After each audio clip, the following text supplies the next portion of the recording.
Hey Julian, alright, so after using the graph editor on the Pinhole assignment, using no graph editor on the Taylor assignment, I think I'm finally starting to grasp the overlapping principle.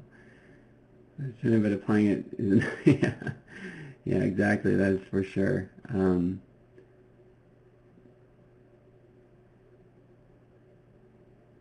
Okay, sorry you've had a crazy couple of weeks, but yeah, let's see what you have here. And that's looking pretty good. It's a little too fast here in this area. Overall, this looks really good, and you know, everything is working really well. But I would have it hold on this the apex of this move the most, and just have more ease in and ease out through there. Excuse me. Right now, it's like so abrupt; it goes up and down, whereas they can go up quickly. But we can see that change and just like kind of exaggerate that move going in and out of that motion through there. And I think it would be the same.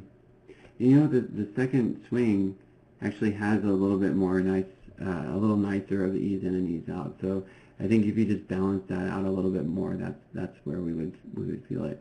So maybe adding a lot more on this frame 13 one. And just a little bit more in the frame 21. It's you know, it's one of the things you'd have to see as you're working on it to make sure, but you might not need any on the second one. And then the rest feel really good as they settle. So, yeah, great work on that revision. Let's see the your devastation pose. Yes. That looks good. The tan, it still feels a little bit too flat to me, and I don't know if I got my point across clearly. But what I meant here, like you rotated it, and that feels better, but it's basically just trying to keep it from being flat, and so I would bring it. Here, I'm going to draw it, and then I'll show you with my hand what I mean. Ignore that. My Wacom freaks out sometimes. So something like that, and what that is like, so the hand's against the wall, and see, even like if I'm just doing that with my hand, there's some sort of shape. Like if we're looking at it from the side profile, the shape is more like that than it is like that. And so that's what I'm trying to get with this hand here. It's like you just bend that in a little bit, and maybe raise the elbow so we have a shape that looks like that and looks like that. That'll feel more natural with your pose.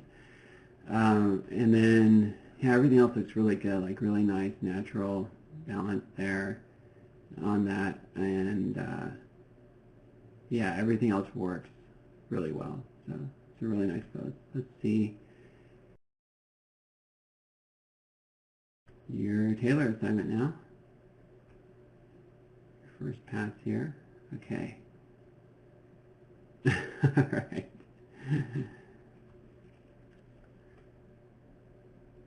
So cool. I like this concept. It looks like you're getting a good grasp of like the overlap with the tail, because what I really like here is this, like with through here, like you really have a good sense of creating a clean arc as the tail comes around, and that's what's really important. That's what feels, even here as you're doing the reversal in that shape, you're still taking into consideration the tip right there, the tail, and then how it's creating that arc and how that looks. I know this is blocking, but even for this assignment, the blocking is a little bit too rough. So I would say, like, just try to make this.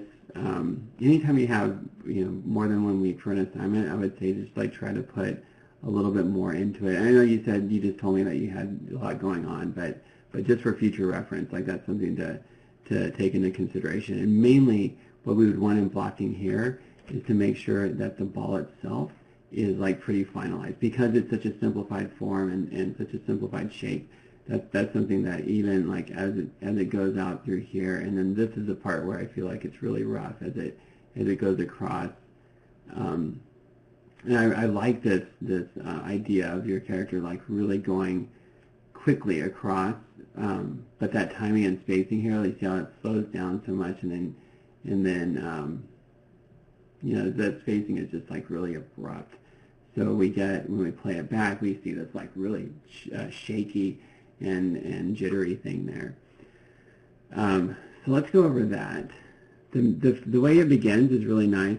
You know, totally getting the concept of the contact frame on this jump here, and that's great. I like to see that. And then here, you're same sort of thing, like you're putting that contact frame in there, and you're getting a nice settle. So that first jump is really good. The only thing I would change is I would have a little bit more hang time in the air here. It feels like you have a big jump, and you could really exaggerate the amount of time your character is in the air, and that would give it a better feel and give the audience a little bit more time to kind of take that in.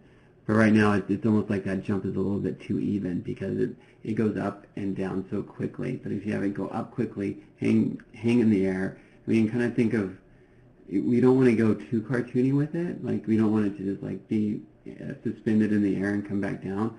So we want to start going a little bit towards, when we say exaggeration, just going a little bit more to that exaggerated moment and thinking, okay, like maybe physically it wouldn't hang this long in the air, but we're pushing it a little bit longer just so the audience can read that. And so, okay, so that's really good. And then here,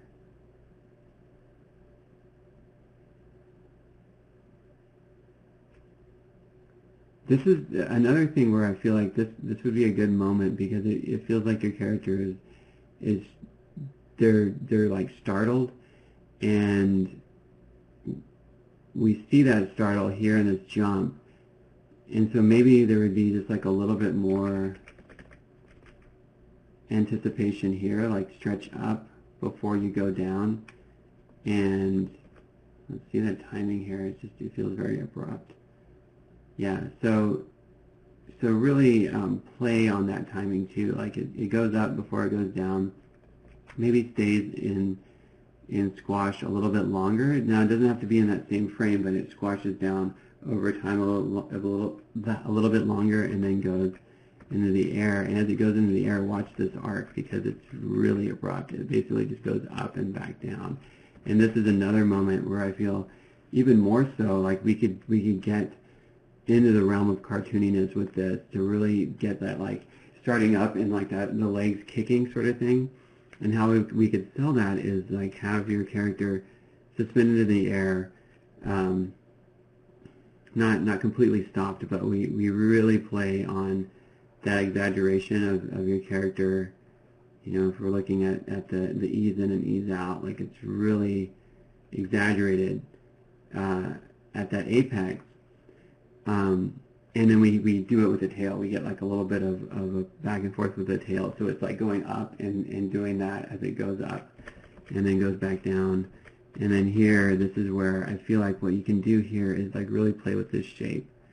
So going from there to there, I would just turn the ball over. And this would make the tail, I think, over here. That's okay because you can just like follow that tail edge through there and just keep it stretched as it's going across in that shape.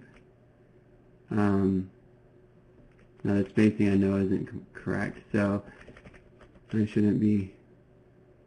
So it's going across there, and then like as it goes to a certain point, you may even want to, so the tail would still be like that.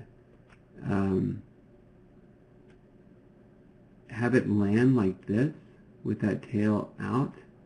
And this would be kind of unique, which is cool. And then stretch down. The tail's there. So going just basically from there to there.